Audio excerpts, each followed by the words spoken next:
Chapter 6, extravagant generosity. I'm sitting on the beach this evening, watching the swells roll in towards me. Each wave builds as it approaches, ascending, taking shape, deep greens below, sweeping upward into translucent aquamarine, a sculpture in motion, curling forth like shavings from a jade carving. The sheer elegance is enough to take my breath away. The wave I'm fixed upon crashes to the sand like a work of art toppling from its pedestal.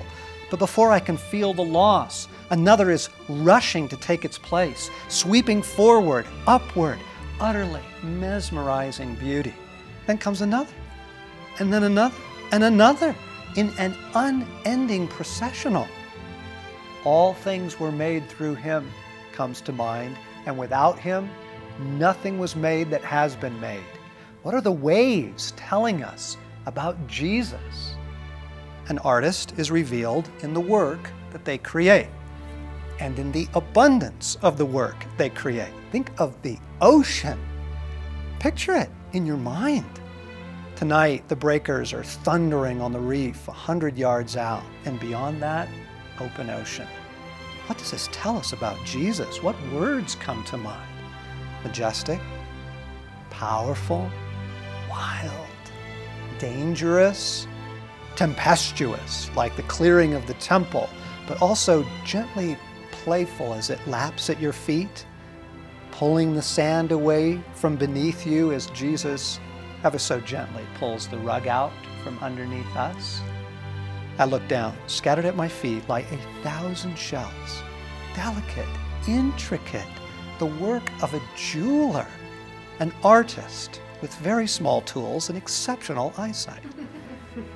If all this is the work of an artist's hand, what does it tell us about the artist? Everywhere around me, an obsession with beauty and attention to detail.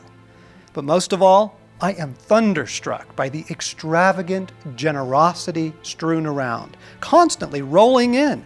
It's as if someone took the family silver and ran down the beach, tossing handfuls here and there like a madman. How do you describe this extravagance? What kind of person acts like this? On the third day, a wedding took place at Cana in Galilee. Jesus' mother was there, and Jesus and his disciples had also been invited to the wedding. When the wine was gone, Jesus' mother said to him, "I have no more wine." "Dear woman, why do you involve me?" Jesus replied, "My time has not yet come." Pause. What is his tone of voice at this moment? It makes all the difference. Is he being aloof? Is there a sigh of impatience? Is he irritated? Be careful what you read into this story. His response to Mary seems rude, but that can't be. We know he adored her. My goodness, while hanging in agony from the cross, he arranges for her care. Okay, the beauty of their relationship is revealed here as well. She knows all she has to do is ask. There couldn't have been anything condescending in his reply, for she simply turns to the servants and says, like a good Jewish mother, "Do whatever he tells you." Nearby stood 6 stone water jars, the kind used by the Jews for ceremonial washing, each holding from 20 to 30 gallons.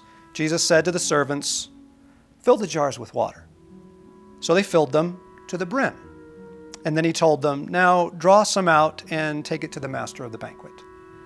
They did so, and the master of the banquet tasted the water that had been turned into wine.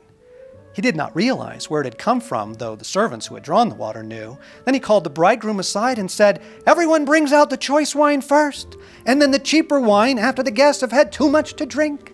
But you have saved the best till now." This, the first of his miraculous signs, Jesus performed at Cana in Galilee. He thus revealed his glory, and his disciples put their faith in him.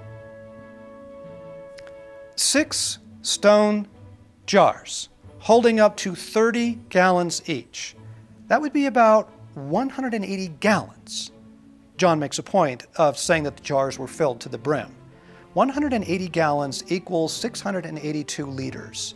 That would be 908 bottles of wine. I know. It's almost too much to believe. It seems too extravagant. But the scripture makes a point of telling us exactly how many urns there were, how much they held, and even pushes the point that they were filled to the brim. Apparently, the quantity Jesus produced is important to the story. And I'm certainly not going to begrudge Jesus the right to be generous. But watch this. If you want proof of the current religious spirit, its ugly nature, watch how folks freak out over this, okay? Websites will crop up. Theologians will step forward to argue the amount, right? Look, I didn't do the miracle. I just did the math, okay? John says he thus revealed his glory. What is it exactly that Jesus thus revealed? I mean, certainly his power over creation, but there's something else here, something beautiful. Jesus did not provide cheap wine, as the maitre d' expected, given the lateness of the hour, nor did he make a statement by substituting grape juice.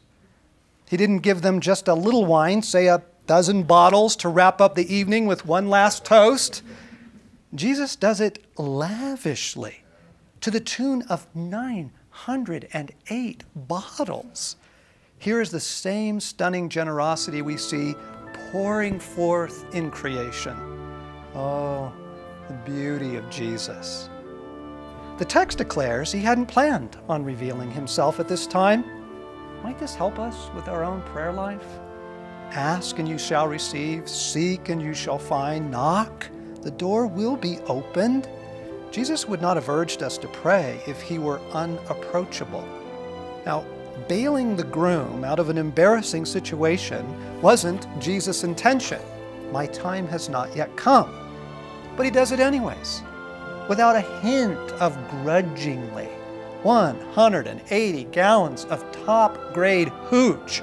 Late into the reception, the crowd has already emptied the cupboards. What is it, close to midnight at this point? This party is going to carry on for hours. What joy! What gladness! How celebratory! Just like Jesus.